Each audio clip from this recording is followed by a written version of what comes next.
C'est à vous, c'est parti. Oui, oui, oui. Eh bien, écoutez, oui, c'est reparti d'ailleurs à Angoulême, comme tous les ans. Les crasseux, tendance feignasse alcoolique, plus communément appelés auteurs de bandes dessinées, sont de retour.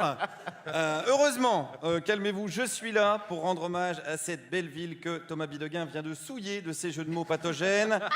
Je suis là pour saluer l'action du maire Xavier Bonnefond, hein, célèbre pour avoir fait installer des bancs anti-SDF dans le centre-ville.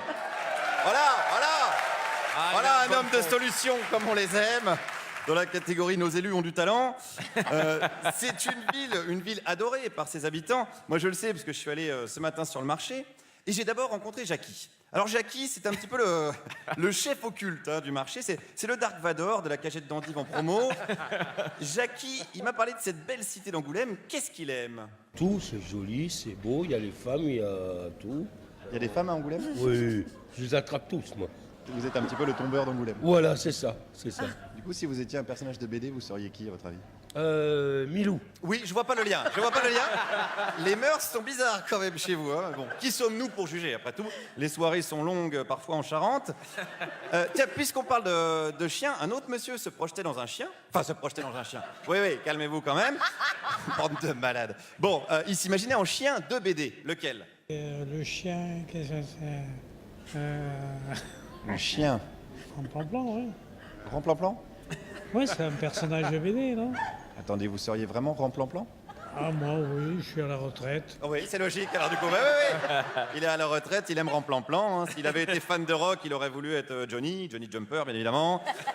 S'il avait aimé la charcuterie, il aurait voulu être le Marsu Salami. C'est logique, oui, c'est logique. C'est On logique. a dit Léon, on a dit ça suffit. C'est pas moi, c'est monsieur. Mais Voilà. quel Alors vendredi. on continue avec un autre monsieur qui lui voulait être qui? Tintin. Ah, pourquoi? Il n'a pas de copine, il change pas d'habit, il se lave jamais. C'est magnifique. Ça veut dire que c'est magnifique de ne pas avoir de copine et de jamais changer de vêtements? Peut-être, peut-être. Voilà, une vision assez personnelle quand même de Tintin. On peut interpréter les BD, hein, ça c'est pas un souci. Moi par exemple, j'ai toujours cru que les lapins crétins s'étaient inspirés de la manif pour tous, mais finalement, on sait pas, peut-être pas. Hein, on ne sait pas ce qu'il y a dans la tête des auteurs de bande dessinée. J'en ai rencontré un d'ailleurs sur le marché, Régis Franc. Quel personnage de BD il serait? Je serais Tonton Marcel, la bande dessinée que j'ai dessinée il y a très longtemps. Est-ce que c'est pas un peu égocentrique? Bien sûr que c'est égocentrique. Vous croyez que si je parle à la radio, c'est pour parler des autres? Vous croyez que je vais vous parler d'Hergé ou d'Astérix ou de ce genre de couillonnade? Non, non, non. Voilà, un Régis tout en modestie, hein, tout en humilité. Le Alain Delon du phylactère, hein, comme on l'appelle. Bravo, bravo Régis, et bravo à tous les autres crasseux, hein, d'ailleurs. Vous pensez que j'insiste là-dessus, mais écoutez cette dame. Je trouve que la ville devient de moins en moins propre. Comment ça se fait qu'ils sont sales comme ça, alors? Je sais pas, c'est un manque de civisme, je sais pas. C'est une question de culture? Oui, oui, oui. Il y a des papiers, on devrait, avant qu'ils partent, faire ramasser les papiers. Vous avez entendu, Bagieux? Hein? Hein? Parce que ça va 5 minutes de faire des crobards pour faire la maline et puis de tout laisser traîner comme ça. C'est dégueulasse cette ville après votre passage. On se croirait dans la tête de Robert Ménard. Bon, je vais vous dire, Bagieux, vous et tous vos copains, vous faites peur aux braves dames. Écoutez celle-là. Il y a trop de... Oui, il y a beaucoup de monde. Bon, ben, oui, oui. Alors, je monte au marché et puis on ressort plus. Hein. Ah, c'est vrai? Non, non, non. Vous vous enfermez chez vous? Oui, oui. Bravo les dessinateurs! Une dame est obligée de s'enfermer chez elle pour vous échapper carrément. Vous terrorisez les gens. Vous êtes un mélange de Daesh et les frères Bogdanov qu'on croiserait dans le noir. Non, non, non, non, non.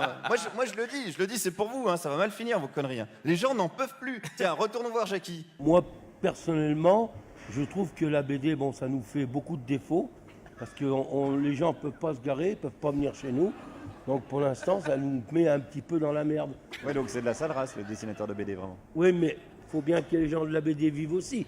Mais si ça pouvait disparaître, ça serait bien. Voilà! Il faut que vous viviez d'accord, mais dégagez de là. Et c'est marrant, c'est exactement le programme de Xavier Bonnefond avec les SDF. Merci Guillaume Meurice. Et voilà comment le partenariat Festival de BD d'Angoulême France Inter va s'achever. Allez, vous êtes sur France Inter. Pénélope Bagieux nous fait le plaisir d'être avec nous.